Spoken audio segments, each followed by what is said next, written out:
வாழ்க வையகம், வாழ்க வையகம், வாழ்க வளமுடன். உள்ளம் பெருங்கோயில், ஊன் உடம்பே ஆலயம். வள்ளல் பிரானுக்கு வாய் கோபுரவாசல். தெள்ள தெளிந்தார்க்கு சீவன் சிவலிங்கம். கள்ளப் புலனைந்தும் காணா மணிவிளக்கே. உடம்பால் அழிவர், உயிரால் அழிவர், திடம்பட மெய்ஞானம் சேரமாட்டார். உடம்பினை முன்னம் இழுக்கென்றிருந்தேன், உடம்பினுள்ளே உறுபொருள் கண்டேன். உடம்பை வளர்க்கும் உபாயம் அறிந்தேன், உடம்பினை யானிருந்து ஓம்புகின்றேன். உடல் ஓம்புதலை பற்றிய, உடலை பற்றிய ஒரு அற்புதமான சித்தர் பாடல்.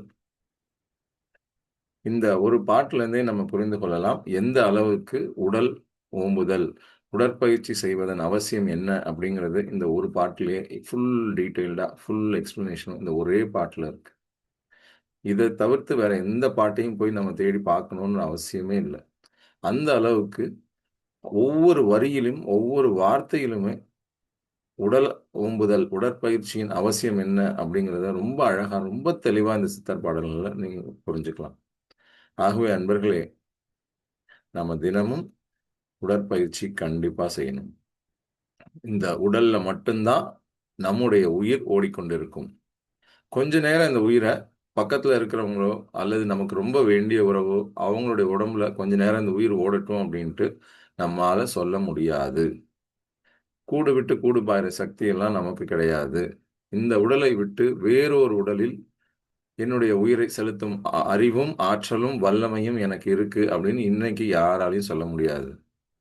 ஆகவே இந்த உயிர் ஓடிக்கொண்டிருக்கக்கூடிய உயிராற்றல் தொடர்ந்து நம்முடைய உடல்ல இயங்கணும் அப்படின்னா, நம்முடைய உடல்ல அது ரொம்ப சீரா அது உள்ளுக்குள்ள ஓடிட்டே இருக்கணும் அப்படின்னா, நம்முடைய உடல் நன்றாக இருக்க வேண்டும். அதற்கு உடற்பயிற்சி அவசியம். ஸோ தினமும் காலையில குறைந்தபட்சம் 15 நிமிடத்தில் ஆரம்பிச்சு அட்லீஸ்ட் ஒரு 1 மணி நேரம் வரைக்குமாவது உடலுக்கான, உடல் உறுப்புகளுக்கான ஒரு பயிற்சியை நாம் செய்ய வேண்டும்.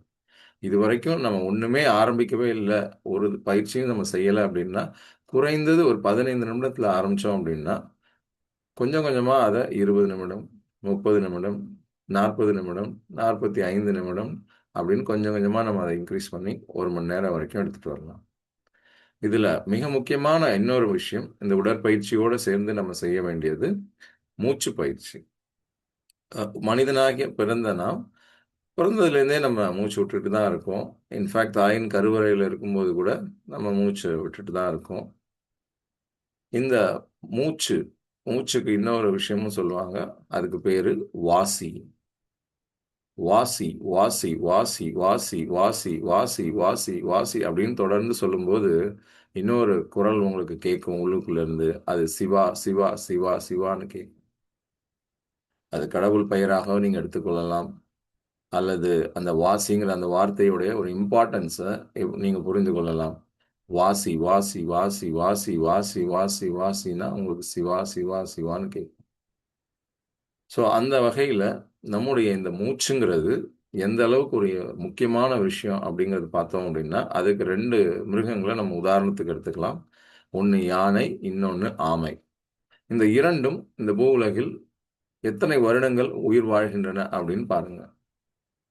உங்களுக்கு ஏற்கனவே தெரிஞ்சிருந்ததுன்னா சூப்பர். வாழ்க வளமுடன். Very good. உங்களுக்கு நீங்களே பின்னாடி தட்டிக் கொள்ளுங்கள். Give a pat yourself on your back. 100லிருந்து 120 வருடங்கள்லாம் தாராளமா இந்த மிருகங்கள் வாழ முடியுது. யானையோ அல்லது ஆமையோ. அது எப்படி முடியுது? எதனால மனிதனுக்கும் இந்த மிருகங்களுக்கும் இவ்வளவு வித்தியாசம் இருக்கு? ஒரு காலத்துல மனிதர்களும் 120 வருடங்கள், 125 வருடங்கள்லாம் அந்த காலத்துல வாழ்ந்திருக்காங்க. அது கொஞ்சம் கொஞ்சமா படிப்படியா குறைஞ்சு குறைஞ்சு 100 ஆகி, அப்புறம் 100லேருந்து 90 ஆகி, இப்போ 80கள்ல 80 அட்லீஸ்ட் ஒரு 80ஸாவது கிராஸ் பண்ண முடியுது. நிறைய பேரால அந்த 80 வயது ஆன பிறகு இந்து முறைப்படி அந்த சதாபிஷேகம் என்று சொல்லக்கூடிய அந்த சாந்தி திருமணத்தை அவங்களால செய்து கொள்ள முடிகிறது. 2 பேரும் உயிரோட இருக்கும்போது. ஸோ அந்த வகையில 80ஸ் தான் கிராஸ் பண்ண முடியுதே தவிர, நம்மால ஒரு ஜப்பான்லயோ, சைனாலயோ இருப்பது போல 100 வயதை டச் பண்றது அப்படிங்கிறது நம்மால நெறைய பேரால முடியல. இப்ப நான் வந்து 95, 96 வயது உடையவர்கள்லாம் நான் பார்க்குறேன். நான் தினமும் பார்த்துக் கொண்டிருக்கிறேன். என்னுடைய வீட்டிலேயே நான் பார்த்துட்டு இருக்கேன். என்னுடைய பாட்டி சிவானந்தம், அவங்க பேரு சிவானந்தம் தர்பாரண்யம். அவங்களுக்கு இப்ப 95, 96 வயது ஆயிடும். தினமணி பேப்பரை தினமும் காலையில கண்ணாடி போட்டுட்டு படிக்கிறாங்க. சில பல வருடங்களுக்கு முன்னாடி கண்ணாடி இல்லாம படிச்சுட்டு இருந்தாங்க. இப்ப ஒரு 10 ஆண்டுகளாக 10 ஆண்டுகளாக கண்ணாடி போட்டுட்டு படிக்கிறாங்க. அவங்க படுத்திருக்கிற ரூம்ல இருந்து அவங்களே நடந்து ஏஞ்சி வந்து ஹால்ல இருக்கிற சோஃபால உட்காருவாங்க.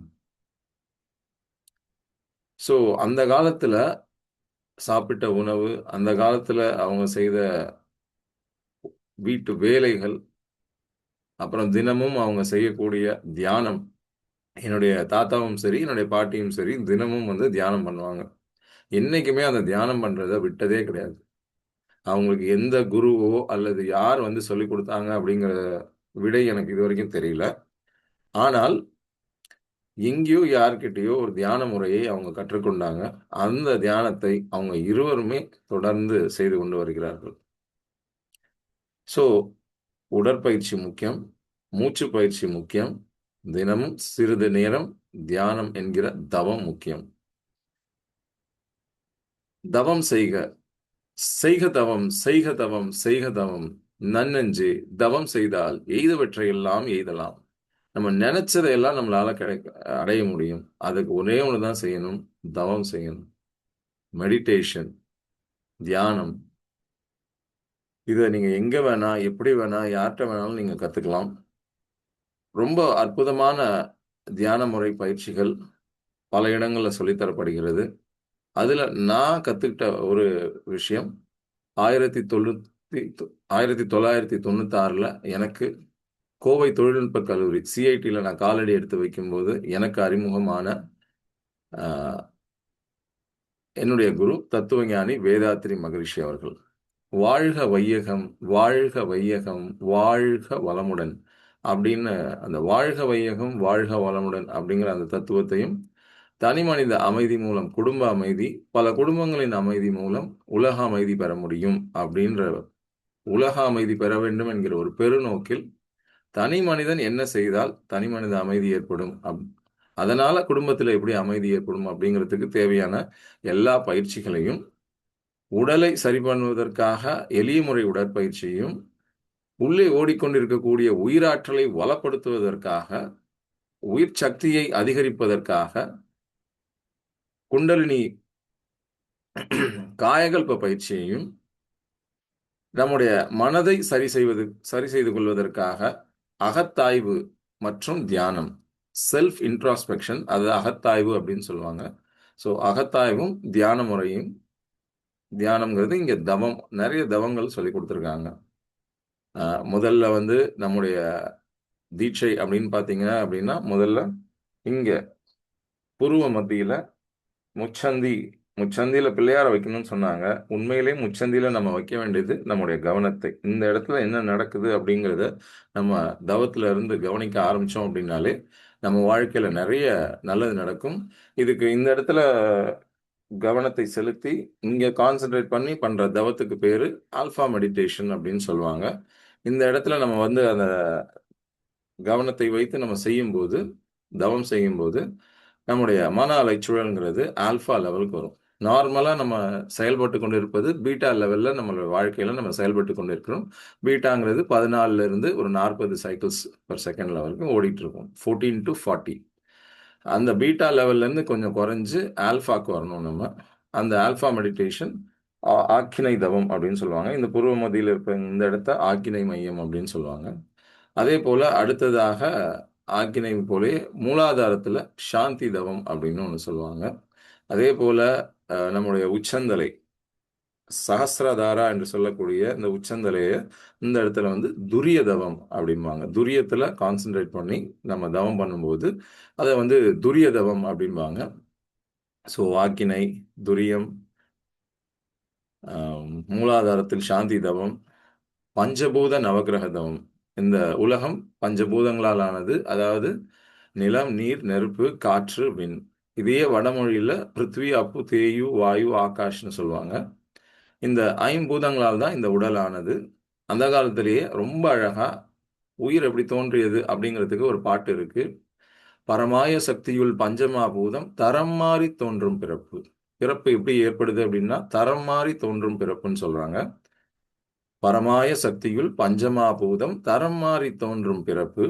நிலம் 5, நீர் 4, நீடங்கி 3, உளவை 2, 1 விண் அப்படின்னு சொல்லுவாங்க பாட்டு. எந்த அளவுக்கு எவ்வளோ இன்டெலிஜென்ட்டா அந்த காலத்துல எப்படி இதெல்லாம் தோன்றியது அப்படிங்கிறதுக்கு அந்த ஆர்டர் என்ன? எது முதல்ல தோன்றியது? எது 2வதா தோன்றியது? எது 3வதா? எது 4வதா? எது 5வதுன்ட்டு ஒரு தமிழ் பாடல்ல எழுதக்கூடிய அளவுக்கு அறிவும், ஆற்றலும், வல்லமையை கொண்டவர்கள் நம்முடைய முன்னோர்கள். மீண்டும் ஒரு முறை அந்த பாடலை பாடுகிறேன். பரமாய சக்தியுள் பஞ்சமா பூதம் தரம் மாறி தோன்றும் பிறப்பு. நிலம் 5, நீர் 4, நீடங்கி 3, உளவை 2, 1 விண். இந்த பஞ்சபூதங்களும் எப்படி நாம் இருக்கக்கூடிய இந்த பூமியில, இந்த எர்த்ல இருக்கோ, அதே போல நம்முடைய இந்த உடலிலும் இந்த பஞ்சபூதங்களும் இருக்கு. அந்த 5 எலிமெண்ட்ஸ் ஆஃப் தி யூனிவர்ஸ் வெளியில எப்படி இருக்கோ, அதே போல நம்முடைய உடம்பிலும் அந்த 5ம் இருக்கு. அது எப்படி இருக்கு? அந்த ஒவ்வொன்னுக்கும் என்ன கம்பேரிசன் அப்படிங்கிறத நம்ம அடுத்து வரும் நிகழ்வுகள்ல நம்ம பார்க்கலாம். அதே போல 9 கோள்கள். நம்ம எல்லாருக்குமே தெரியும். அதுவும் குறிப்பா இந்து முறைப்படி பார்த்தோம் அப்படின்னா, ஜாதகத்தில் அதிக நம்பிக்கை உள்ளவர்கள் நெறைய பேர் இருப்போம். ஒரு குழந்தை பொறந்த உடனேயே, குழந்தை பொறந்த நேரத்த கணக்கிடுறோம். இன்னும் சில பேர்லாம் சொல்லுவாங்க, அந்த நேரத்தை விட இன்னும் சிறப்பா கணிக்கணும், ஒரு ஜாதகத்த கணிக்கணும் அப்படின்னா, குழந்தை உருவான நேரத்த எல்லாம் வந்து அந்த டைம் தெரிஞ்சதுன்னா இன்னும் சரியா கணிக்க முடியும் அப்படின்லாம் கூட சொல்லுவாங்க. ஸோ அந்த 9 கோள்கள் அந்த ஜாதகத்துல, அந்த ஜாதக கட்டத்துல நம்ம வரைஞ்சோம் அப்படின்னாலே, அந்த 9 கோள்கள்லாம் அதுல வரும். ஸோ எல்லாருக்குமே அந்த 9 கோள்கள் என்னங்கிறது தெரியும். ஸோ அந்த 9 கோள்களிலிருந்து வரக்கூடிய அந்த ரேஸ், அந்த ஆற்றல் மனிதனுடைய உடலில், இங்கு வாழக்கூடிய ஒவ்வொரு உயிர்களின் உடலிலும் சில மாற்றங்களை ஏற்படுத்தும். அந்த 9 கோள்களிலிருந்தும் வரக்கூடிய ஆற்றலை ஒன்றுபடுத்திக் கொண்டு நம்முடைய உடலுக்கு தேவையான அளவில் அதை எப்படி பயன்படுத்துவது என்பதை பற்றி தத்துவஞானி வேதாத்ரி மகரிஷி அவர்கள் பஞ்சபூத நவகிரக தவம் என்ற ஒரு தவ முறையை நமக்கு சொல்லிக் கொடுத்திருக்கிறார்கள். அந்த பயிற்சி முறையை உலக சமுதாய சேவா சங்கம் இப்பொழுது சில பல ஆண்டுகளாக யூடியூப்ல ஒரு வீடியோவாவே அவங்க வெளியிட்டிருக்கிறார்கள். அது வந்து யார் வேணாலும் அந்த பயிற்சியை, அந்த தவ முறையை செய்யலாம்.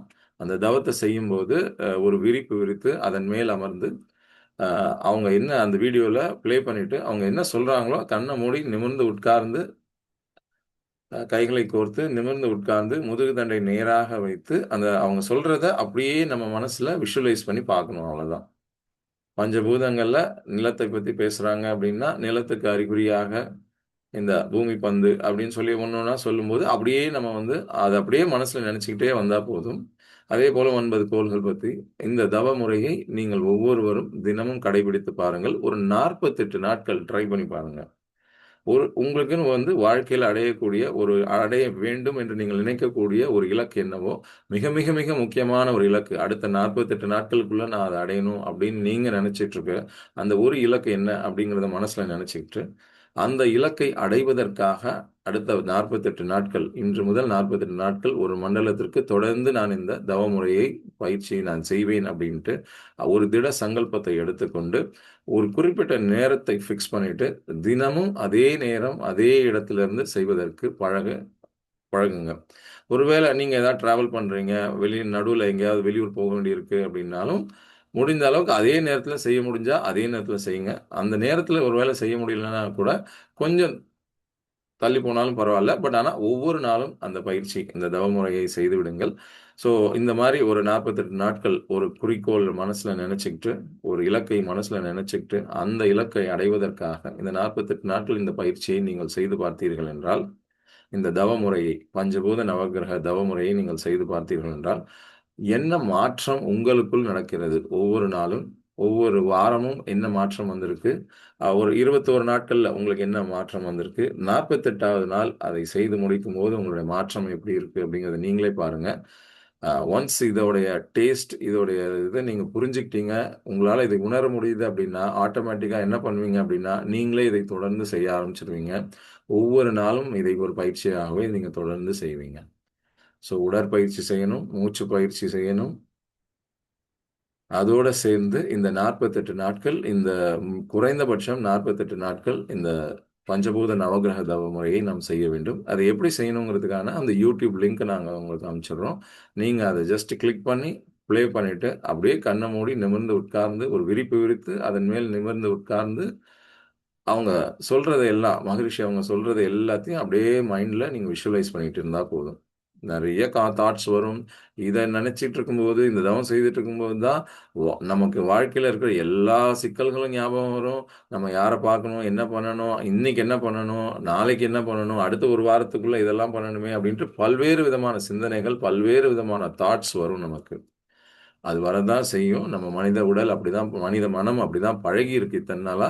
ஸோ இனிஷியலா ஆரம்பிக்கும்போது, இது மாரி சில டிஸ்ட்ராக்ஷன்ஸ், சில எண்ணங்கள் நமக்கு வந்தாலும், அதை பற்றி நம்ம கவலைப்படாம, "நான் இப்பொழுது தவம் செய்து கொண்டிருக்கிறேன்" அப்படின்னு மீண்டும் உங்களுக்குள்ளேயே நீங்களே சொல்லிக்கிட்டு, மறுபடியும் அந்த தவத்திலேயே நீங்க ஃபோக்கஸ் பண்ணுங்க.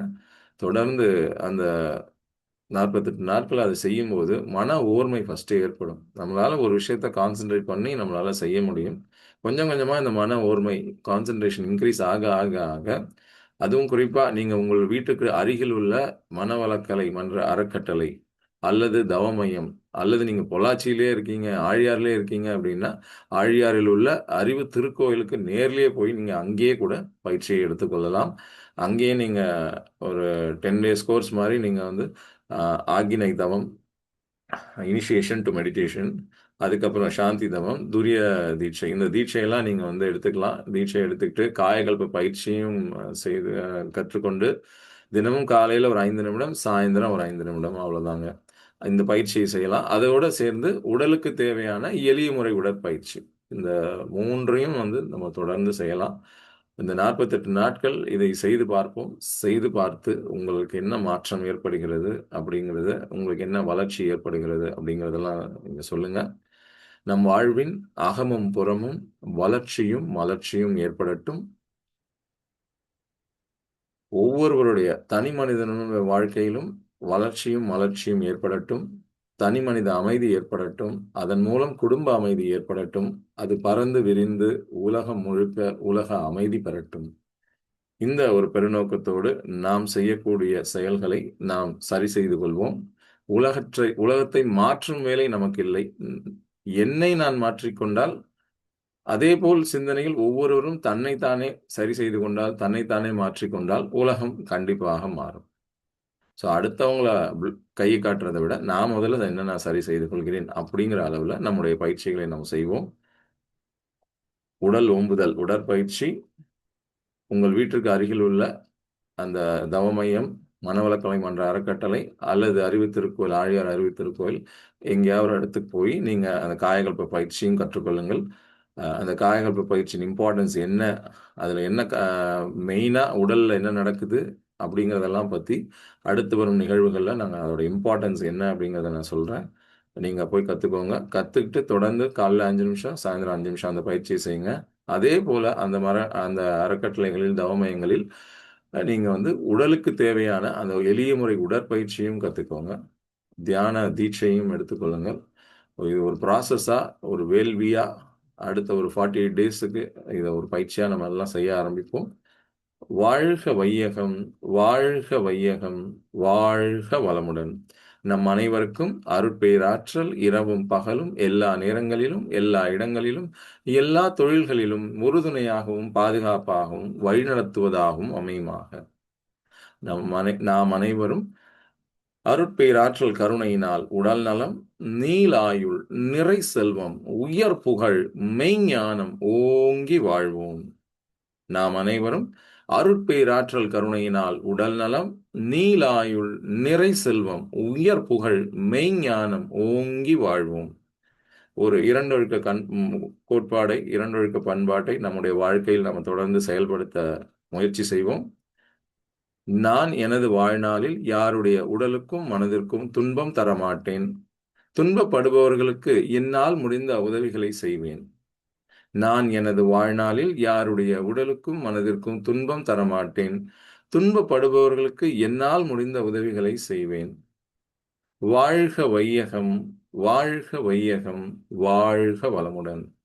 இந்த அளவிலே இன்றைய சிந்தனையை நாம் நிறைவு செய்து கொள்வோம். இந்த நிகழ்ச்சியை லைவா ஜூம்லையும் அல்லது யூடியூப் சேனல் வீடியோலையும் பார்க்கக்கூடிய உங்கள் அனைவருக்கும் என்னுடைய நன்றியையும் வாழ்த்துக்களையும் தெரிவித்துக் கொண்டு மீண்டும் நாளைய நிகழ்வில் டே 3 ப்ரோக்ராம்ல நம்ம சந்திப்போம்.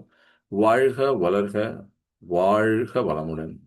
வாழ்க வையகம், வாழ்க வையகம், வாழ்க வளமுடன்.